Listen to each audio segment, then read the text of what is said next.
I'm Taylor Oracle, and this is a reading for CC. CC wants to know, I was wondering if you help me with a reading for a problem I've been facing for a while.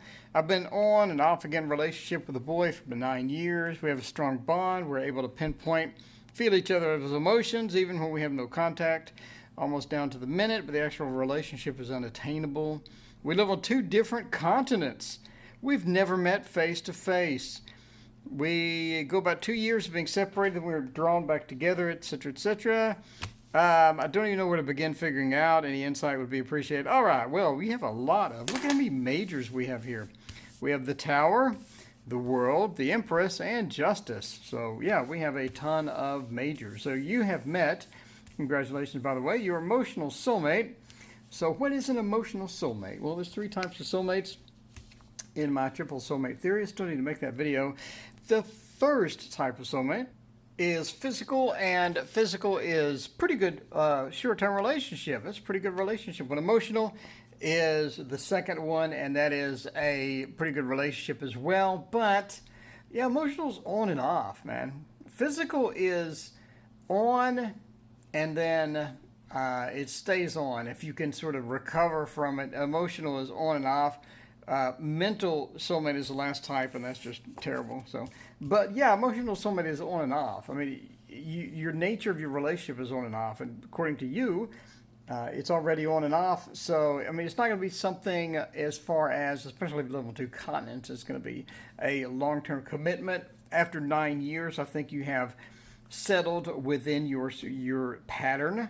If this was like a first month or something, and this is volatile, new relationship, and everything is, but this is going on. You said 9 years. That's a long time. So I'm just saying it's going to be on and off. And I think both of you have hit your comfort zone with how you want the relationship to be and defined it. So the Tower pretty much points to, again, that on-off aspect of the emotional soulmate. And it's going to be something to where, yeah, you're going to be off. And when you're off, you're not going to like it. And it's more of something to where the Tower, I think you enjoy, well, both of you enjoy that connection, and then both of you enjoy sort of that just sudden stop to where it just doesn't work anymore. And that's one of those things to where you can sort of focus that down and understand maybe you like a bit of the spice. Both of you like a bit of the spice. And when I say spice, I mean, you know, a little drama or a little on, you know, again, you're not going to be on 2 different continents and for 9 years be on and off and not have a pattern set up at this point. So the Tower is your pattern. You like a bit of the spice. You like it on, and when it's on, it's passionate, it's emotional, and things like that. You can really get that as far as keying in emotions. And it could be one of those things to where you'd be better off with a friendship. So the Two of Wands, you're pretty much going to stay separated. You have these 2 wands separated, their actions separated, and they're 2 different entities being separated.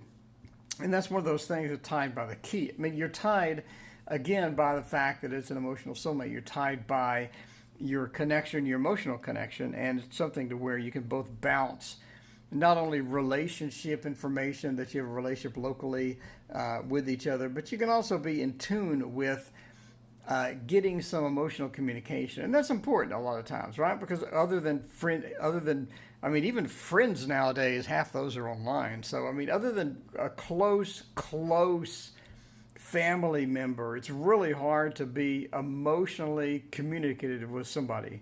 That's just my opinion.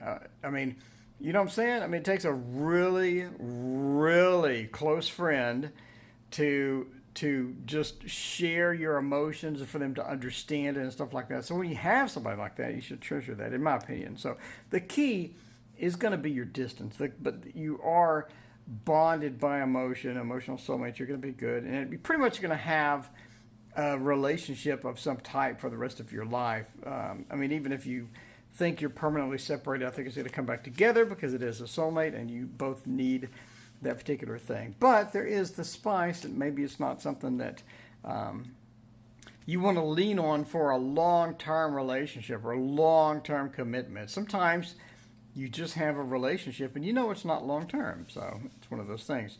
As far as long-term, I mean, you know that he's not going to fly over, or you're going to fly over there and you're going to move together and things like that. If that would have happened, it would have happened in the first few months or years, something like that. It's been going a long time. So the world, I think this is going to be an important relationship. And I think my answer is probably not going to be something you want to hear, but basically this is going to be a good relationship for you because you're able to share emotions, you're able to share that information, you're able to be in each other's head. That's going to be something valuable that you can treasure, and even throughout your entire life, it's one of those things that you can lean upon if something happens emotionally or something like that. You're going to be able to communicate. They're going to be able to understand, because even when you are able to communicate deep emotions to somebody, sometimes they just don't understand. So if you have someone understand, that's a treasure. That is the world. That's something to be great.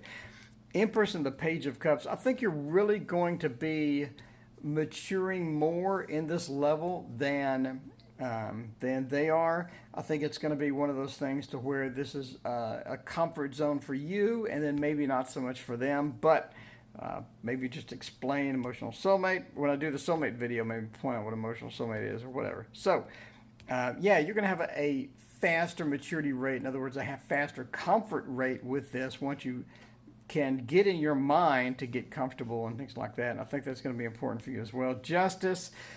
I think ultimately you're not going to be able to count on this relationship. I think that this person's going to sort of move on and find another relationship, and the other person in the relationship is not really going to be too thrilled with them talking to you. So I think you're going to have a break, maybe longer than 2 years, or some sort of an odd break to where you redefine your relationship coming up. But I still think that it's an important relationship, something to hang on to, and it's something to sort of treasure. And you see that with the Yijings. I pulled approach for you, so increasing influence, hopefulness, lining up, and arrival. You know, it's one of those things to where enjoy it while you can. Focus on it and take solstice in it while you can, because this is a very, very difficult relationship to get into. Again, I mean, a lot of the friends that we have and things like that are online. I mean, even when you make buddies, you know, you pretty much see them online playing a game or something like that. I mean, you know, they going and hanging out and all that other stuff is not what it used to be long ago. But anyway, that is my reading. Enjoy it while you can. I think it's something special you can draw upon.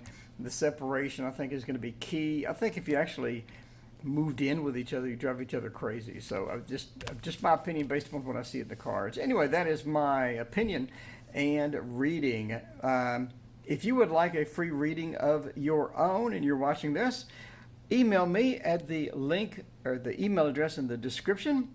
And as always, please hit like and subscribe. Thank you so much for watching.